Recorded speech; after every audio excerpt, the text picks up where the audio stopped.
যারা বাংলায় ঢুকতে চায় তাদের হাতে শিক্ষা ব্যবস্থা নিয়ে আমাদের তো অনেক অভিযোগ। এখন এই অভিযোগের মূলে যদি এখন শিক্ষক কারা হবেন সেটাই যদি হয়ে যায় হচ্ছে স্বজনপ্রীতির একটা আধার, তাহলে সেখানে মেধার যাচাইটা কোথায়? আমরা কারো পেটে লাথি মারি নাই, আমাদের পেটে লাথি মারার ব্যবস্থা কেন করা হচ্ছে? মানুষের মতো বাঁচতে দিন, আমাদের ক্যাডার আমাদের কাছে ফেরত দিন, যেটা আমাদের অধিকার আমরা সেটাই চাচ্ছি, অন্যান্য কিছু আমরা চাচ্ছি না। এই দাবিতে শুধু বাংলা বিভাগের না, অন্য সকল বিভাগ যাদের পেটে লাথি মারা হচ্ছে সবার আসা উচিত।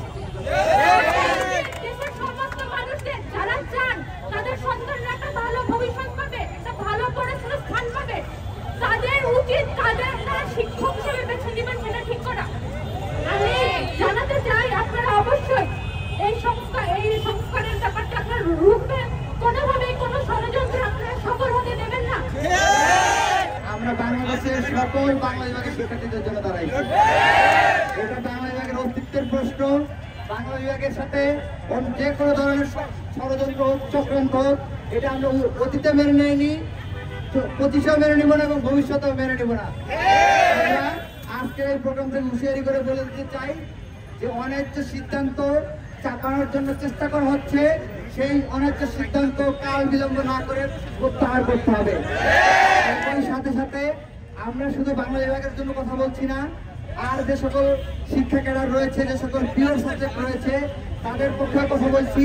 আমরা বলতে চাই শিক্ষা কোনো বাণিজ্য নয়, শিক্ষা কোনো ব্যবসা নয় যে এখান থেকে আমি চাইলে যে কাউকে শিক্ষা ক্যাডার বানিয়ে দিতে পারি। শিক্ষা জাতির মেরুদণ্ড গড়ে তোলে। সুতরাং আমরা অবশ্যই তো যখন দূরপাল্লায় যাত্রা করি, দূরে কোথাও যাই, আমরা তো অদক্ষ ড্রাইভারের হাতে বাসের ড্রাইভিং ছেড়ে দেই না। শিক্ষা যেহেতু আমাদের সর্বপ্রধান এবং সব থেকে গুরুত্বপূর্ণ বিষয়, সুতরাং এই গুরুত্বপূর্ণ জায়গায় আমরা অদক্ষ কোনো ড্রাইভার চাই না। সাবজেক্ট যার, এর বাইরে অন্য কোনো সিদ্ধান্ত শিক্ষার্থীরা মেনে নেবে না। আমি অর্থনীতি বিভাগের একজন স্টুডেন্ট। খুব শীঘ্রই আমরাও আন্দোলনের মাঠে নামছি।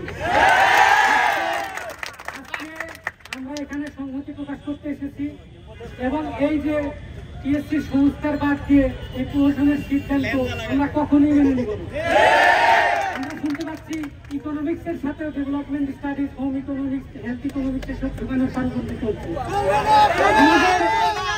আমাদের ইকোনমিক্সে অনার্সে 32টা কোর্সের ভিতরে 28টাই ইকোনমিক্স রিলেটেড, আর তারা 2টা ইকোনমিক্স কোর্স পড়ে তারা কিভাবে ইকোনমিক্স শিখাবে এটা আমার মাথায় আসে।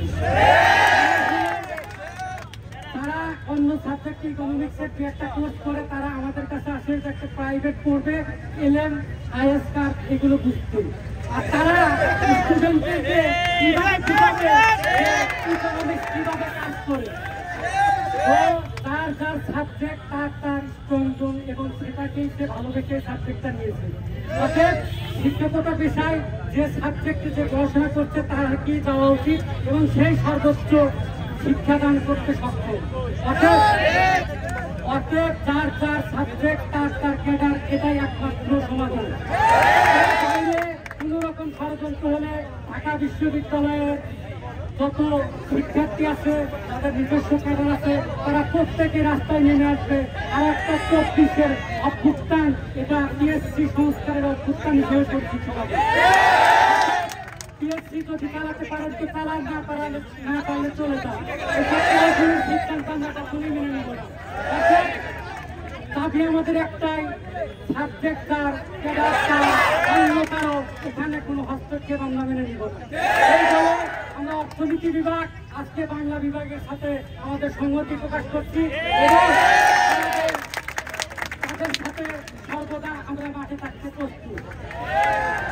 নয়, সারা বাংলাদেশে ঢাকা বিশ্ববিদ্যালয় বাংলা বিভাগের যত শিক্ষার্থীরা আছেন প্রত্যেকের জন্য আজকে আমরা এখানে প্রতিনিধির ভূমিকাতে উপস্থিত হয়েছি।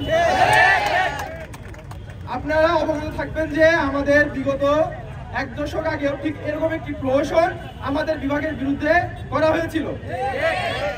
সে সময় আমাদের বাংলা বিভাগের শিক্ষার্থী সহ সারা বাংলাদেশের অন্যান্য শিক্ষার্থীরা আমাদের সঙ্গে একযোগে সেই প্রহসনকে ব্যর্থ করেছিল। বর্তমানে আমরা যারা বাংলা বিভাগের শিক্ষার্থী আছি সারা বাংলাদেশে, আমি সবাইকে বলবো যে আপনারা আমাদের এই আন্দোলনের সঙ্গে একত্রতা প্রকাশ করেন এবং শিক্ষা নিয়ে যে কোনো ধরনের প্রহসনকে আপনারা ব্যর্থ করে দিন। কারণ আমরা যা বিপ্লব করেছি সেই বিপ্লব ছিল বৈষম্যের বিরুদ্ধে বিপ্লব। আমরা আবার কোনো বৈষম্য এই বাংলাতে ঠাঁই দিব না। ইনশাআল্লাহ বিজয় আমাদের হবেই। বিশ্ববিদ্যালয়ের বাংলা বিভাগ হয়ে নয়, বরং সারা বাংলাদেশের বাংলা বিভাগের প্রতিনিধিত্ব হয়ে আমরা আজকে এখানে দাঁড়িয়েছি। আমরা অনার্সে প্রায় 28টি এবং মাস্টার্সে প্রায় 8টি কোর্স নিয়ে বাংলা পড়াশোনা শেষ করেছি। সেখানে অন্য কোনো ডিপার্টমেন্ট মাত্র 2 কিংবা 3টি কোর্স করে যদি আমাদের এই দাবিটির জায়গায় হাত বসাতে চাই, তবে সেই হাতকে আমরা কখনোই সফলতা দিব না। বাংলা বিভাগের প্রত্যেকটি শিক্ষার্থী বাংলাকে ভালোবাসে এবং এই বাংলাকে ধারণ করে যখন একজন শিক্ষার্থী বাংলা বিভাগে ভর্তি হয় এবং অন্যান্য শিক্ষার্থীরা আমরা দেখেছি ঢাকা বিশ্ববিদ্যালয়ের অন্যান্য ডিপার্টমেন্টেও বাংলাকে বিভিন্ন কোর্স হিসেবে সাবসিডিয়ারি কোর্স হিসেবে যুক্ত করা হয়েছে, কিন্তু সেগুলো কিন্তু প্রাইমারি কোর্স নয়। তারা যদি আমাদের এই শিক্ষকতার মহান পেশাতে আসতে চায় তারা কি পারবে? তারা কি সাহিত্য পড়াইতে পারে? অনেকে বলে যে বাংলা বিভাগের শিক্ষার্থীরা শুধু সাহিত্য পড়ে, ব্যাকরণ পড়ে না।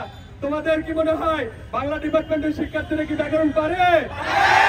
আমরা বলতে চাই সারা বাংলাদেশের বাংলা বিভাগের শিক্ষার্থীদেরকে এই আন্দোলনের সাথে একাত্মতা পোষণ করার জন্য এবং পিএসসির যে দুরভিসন্ধিমূলক যে চক্রান্ত, সেই চক্রান্তকে প্রতিহত করার জন্য আমরা সবাই একসাথে লড়বো। আমরা আছি না? সবাই